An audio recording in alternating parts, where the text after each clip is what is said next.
Okay, I'm going to go ahead and get started. I wanted to welcome Michael Downs today. He is speaking to us on occupational therapy and the neuropopulation.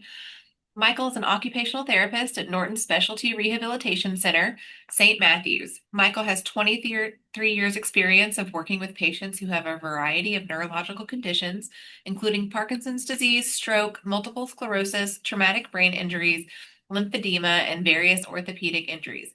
He is trained in, Lee Silverman voice treatment, big therapy for patients with Parkinson's disease, along with certification at a certified brain injury specialist as a certified brain injury specialist, assisting individuals who sustained brain injuries.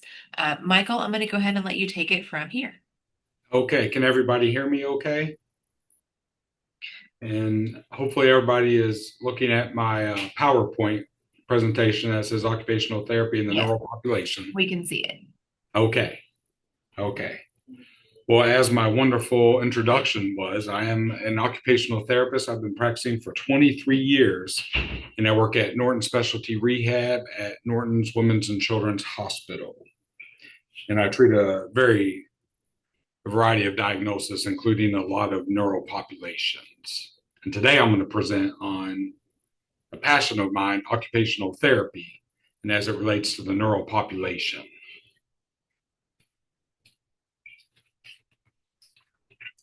What is occupational therapy?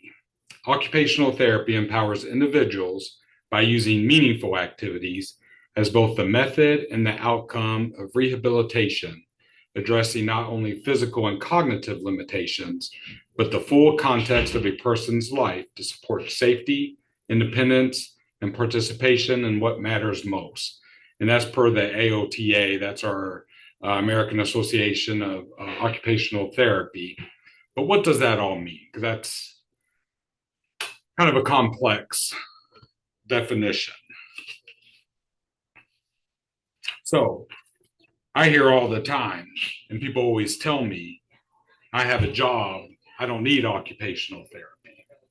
Well, occupational therapy actually means meaningful tasks.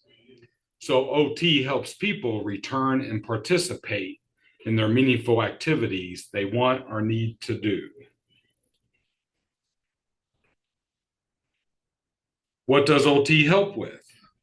OT can help with bathing, dressing, eating, care of others, such as children, parents, siblings, friends, and so on.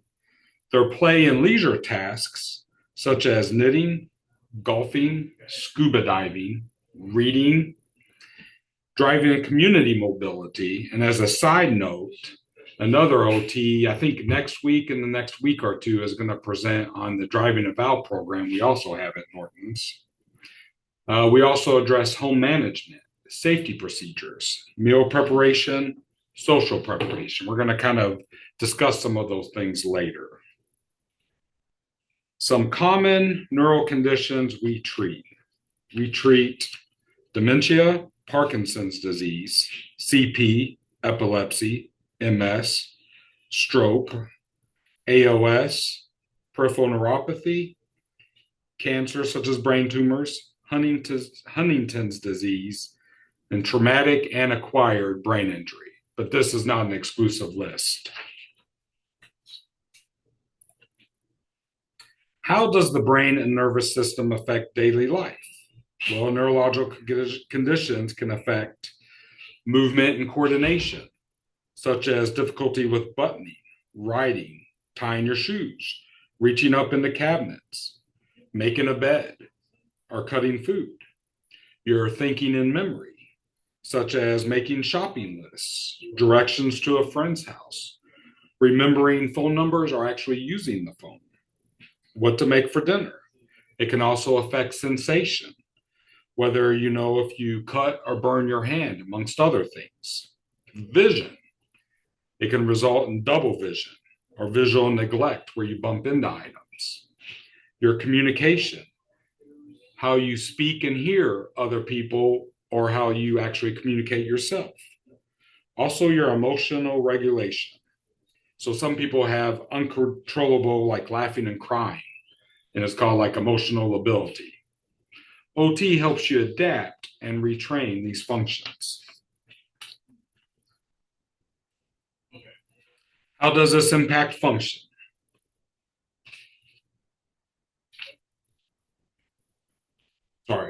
Neurological changes can make everyday tasks difficult, such as dressing, unable to tie your shoes or button your pants, bathing, you can't reach your legs, or you can't use the left or right side of your body, cooking, you're unable to lift pots or cut food, writing, you can't grasp or hold a pen or a pencil, driving, you have neglect or inattention, or slow reaction time.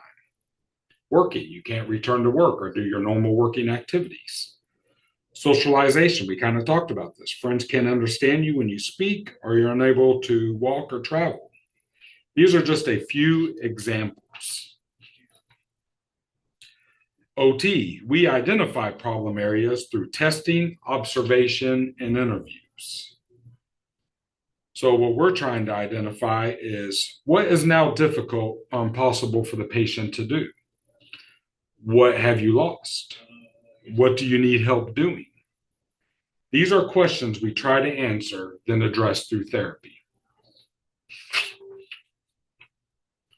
OTs help restore independence. We attempt restoration first, which is returning you to how you did things before. If restoration is not achieved, then we use compensation or adaptive measures. However, this is the general approach and a guideline. You guys, the patient, actually determines the course of action. Maybe you don't want to restore, maybe you want to go on and compensate, but we will try to do anything. It's basically client-centered. The ways we do this is promote neuroplasticity, which is brain rewiring, teaching compensatory techniques, and using meaningful activities for recovery, or your occupations. Now, neuroplasticity. This creates new or strengthens existing neural pathways. So this is a very important concept. So typically before, people thought when you were born, your brain was finite. It didn't change much, right? But now what they've discovered is they call it plasticity because your brain is kind of plastic, so it can change. So as we age, your brain can actually atrophy or get smaller. So brain stimulation is very important. So the same exists with therapy. Oops, sorry. I went a little too far. Yeah. So the 10 principles of neuroplasticity in order to stimulate your brain is use it or lose it. Not moving equals no progress. Use it and improve it. With use, things can improve. Specificity. Working on activities that matter to you are difficult for you, but are important, such as handwriting and typing. Repetition matters. The number of times you do an activity matters, including working on these things outside of therapy. So what they have discovered is it takes thousands of reps, thousands, to organize and create new neural pathways. Also, if you're not working on that, your neural pathways actually get weaker. So that's why you have to have that concept of thousands of reps. Intensity matters. Hard work pays off. It shouldn't be easy. It should be difficult. If you're just going through the motions, it's not really going to strengthen pathways. So it should be difficult, intense. Time matters. Get to work right away. The sooner, the better. Salience matters. Your attitude matters. It is important to be committed to the process and the goals. And this is, again, where we talk about client-centered goals, where the client or patient kind of dictates things. Age matters. Progress can be made at any age, but the older you are, the more you have to work. I'm unfortunately learning a lot of that too as I get older. Transference. Working on and learning one activity can lead to learning other activities easier. Interference. Working on and learning an activity incorrectly or by compensating can make learning to do it correctly even harder. So if you're compensating and the goal is restoration, like we talked about earlier, then you're actually going to slow progress. If you want to compensate, that's fine, But if the goal is restoration, then that actually hurts it. Motor recovery approaches. So there's the task-specific practice using functional or occupations, right? So dressing, cooking, writing, typing, button, tying, etc. All those task-specific items you do, you will get better with those. Repetition and intensity, we just talked about that. That follows the neuroplasticity, thousands of reps. The more you do it and the harder you do it, the more beneficial it is. Constraint-induced movement therapy, or CIMT. This basically forces the use of the affected hand. So if you have limited use of the right hand, you actually tie down, sit on, or put your left hand in the pocket to force use with the right hand.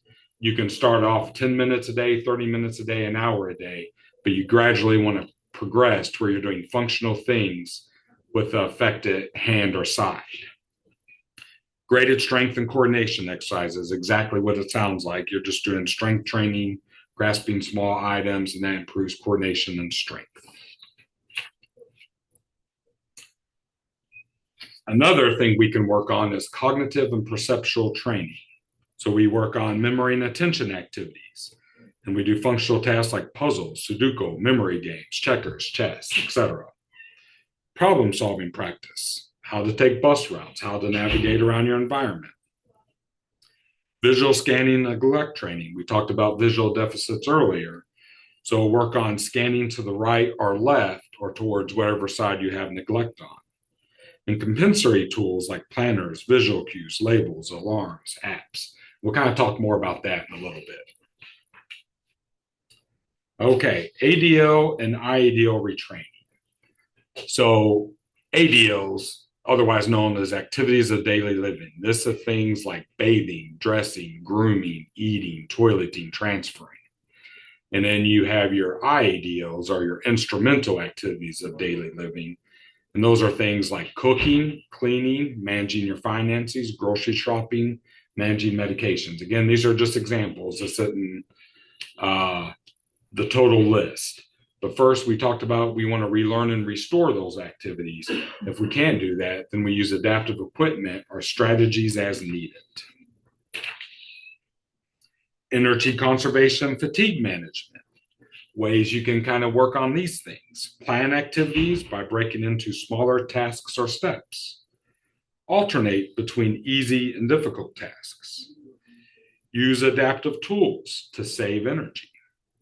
Modify work surfaces to minimize bending and reaching. So bring it up or down to you as needed. Organize your home. Frequently used items are within easy reach. Less frequently used items you place in higher or lower cabinets. Use appliances like microwaves, dishwashers, washing machines. I tell my mom this all the time because she's by herself. So she does everything by herself. I'm like, use those devices. They help you out. Next is balance and safety training for functional mobility. We can work on improved sitting and or standing balance while we do functional tasks. Fall prevention education to the patient and family. Safe transfers and mobility practice. And we'll kind of talk about some of those things later with adaptive equipment too. The family's role in occupational therapy. So some things we do is teaching family about safe assistive techniques, like getting on and off the toilet, in and out of the bed, walking around the house, modifying the environment. Communication cueing strategies for family to verbally assist the patients. How should you cue them? Should you be on their side with neglect so they have to look that way? Community resources. There's a lot of stuff out there. There's Louisville Metro, United Way, 311, TBI Trust Fund, and there's also lots of support groups out there like Brain Injury Association of America, American Cancer Society, American Stroke Society, along with local ones like Norton. We have a lot of support groups too, but there's all kinds of resources out there. We also try to reduce caregiver stress along with caregiver burden, because if you need a lot of assistance, it puts a lot of stressors on other things. Now we're going to talk about, first we were talking about restoration, how we improve things. Now we're going to talk about compensatory or adaptation, how we modify things. Okay. So if you have the money or creativity, it's out there. Walmart and Amazon actually have lots of adaptive equipment, and it's a lot more accessible than it used to be. So first, we're going to talk about dressing aids. So reachers right here, most people know what a reacher is, but that's so you can actually reach up or down without having to bend over, throw your balance off. If you have button hooks, there's not a picture on here, but actually is a way to button your shirt where you slide through the hole, the opening, hook the button and pull it through. You can do it one-handed. A long-handled shoehorn is right here towards the top of the screen. And it's basically like a typical shoehorn, but it's long, so you don't have to reach over. So you just put your toes in the shoe and press your heel against it and slide in. Sock aids are right here. You put the sock on the blue part. You throw it to the floor and pull up, and that's how you get your sock on. There's also the long-handled sponge that we'll kind of talk about in a minute. Okay, bathing equipment aids. So you see the lady here sitting on a shower chair, right? So that's going to prevent falls, or it's going to make her safe while she's showering, reaching, bending. You also have grab bars on the side, so she can hold that as she gets up and down. Long-handled sponges. So that is in order for her to get to hard to reach areas, or if areas she can't reach, that'll access it. So you can put soap and water on it and kind of wash yourself with that. Removable shower heads to help you wash yourself without having to turn around, move around a whole lot. You hold it and then you spray as you need to. This is going to also reduce injury or falls. Toileting. You have different things like bedside commode. So you can actually put a commode next to the bed so there's no falls in the middle of the night, or it's safer. You have raised toilet seats, so it's easier to get up and down. Grab bars, like you see in the picture, these are pretty fancy, big time grab bars you'd have to install. Usually it's just something on the wall. But that's also going to help you get up and down. Cleaning brushes, if you can't wipe yourself or clean yourself after using the restroom, there is equipment out there to where it'll assist you to reach. Self-feeding, there's something called a universal cuff. So if you can't grasp or hold things, you slide it on your palm, and there's like a little area there where you can slide a pen, spoon, any utensil in there, and it'll help you hold it.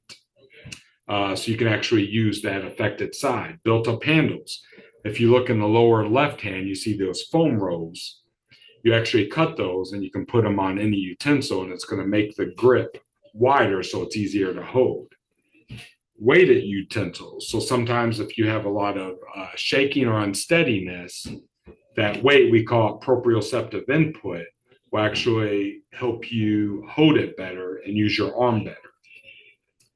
Angle or swiveled silverware. If you have limited reach, it helps you get to your mouth easier. Nosy cups just has the nose cut out so you can reach your face easier. Plate guards is to prevent spilling, so it's kind of like scooped up, so it helps you put the food on the items and keep it on the plate versus the table. And Dyson is like a super non-skid surface. It's pretty cool stuff. Kitchen tools. There's all kinds of kitchen adaptations. There's rocker knives, so you use your one knife and it just rocks back and forth, and you can cut steak to bread. It cuts all kinds of things. Easy grip utensils, we just kind of talked about. Can openers, you see on the picture, you just put it on the can, hit the button, and it'll actually turn itself, so you can do that one-handed. Hemi cutting boards. It's basically a cutting board with like a nail protruding it. There's variations of it, but you put the item on it, it holds it in place, and then you can use your non-affected hand to cut it, okay? Now, I know a lot of these are like one-handed techniques, and sometimes you have both affected. So this is kind of a simple list. It's not all-inclusive. Technology. There's all kinds of technology out there. If you can't move or have limited movement, there's something called the BioNest, and we also actually use eSTEM in the clinic too to help you move. But basically, it's functional eSTEM that can help move your hand or foot to help you with walking or grasping using items. There's voice activated devices, like it can dictate typing for you. There's Siri and Alexa that can modify and control your home. There's medication dispensers, and these give medications at a specific time and amount, so there's no errors. Sometimes people forget if they got their medications or if they didn't take their medications. This helps with that. There's robotic spoons. This is pretty amazing. So it kind of learns the movement patterns of the patient, and it kind of offsets the shaking or the spasticity, and it makes it more functional to where you're spilling less. There's also swivel spoons that kind of just use gravity. There are smart home adaptations. So your smart home, like we talked about, Alexa and Siri, can control your lights on and off, locking your door with deadbolts, raising your blinds up and down, turning your TV on, turning the channel, vacuum. This list is always expanding, and it's pretty amazing the technologies are coming up with. All right, your goals and outcomes of therapy. You want to return your sense of self. You want to improve your quality of life. You want to improve your independence in your daily life. Improve safety awareness. Prevent further complications. Decrease dependence on others. We kind of talked about that too. Basically, we want to return to what you want to do. I hear all the time, thank you for giving my life back. OT does not give you your life back. We are more like teachers or coaches. You earn your life back. The harder you work usually results in a better outcome. All right, carry over and practice. This is essential. Your outcome would be limited if you only work in therapy. So you got to carry over at home, right? You must do it at home, completing your exercises, but also you need to do all you can for yourself. Your activities of daily living, your instrumental or IADOs. The more you do, the better you will be. Now, obviously, you also have to be safe. So safety first. Do as much as you can, but be safe with everything.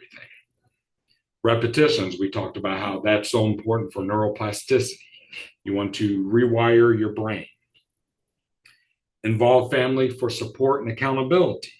They can help cue you. They can help you. Sometimes we're not always aware of our deficits. Our brain can play tricks on us, but they might have better insight into it. In addition, I also talk to a lot of my patients about, when a neurological condition happens, there is a loss, right? You lose part of yourself. You lose the ability. You're dependent on others. So oftentimes that can relate into sadness or depression, right? So I tell all my patients, you have to address not only the physical, but you got to address your cognitive and spiritual being, right? If any of those are off, it's going to impact the others.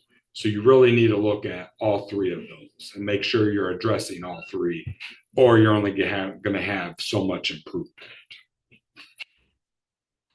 All right, a little known fact, that is actually a picture of me.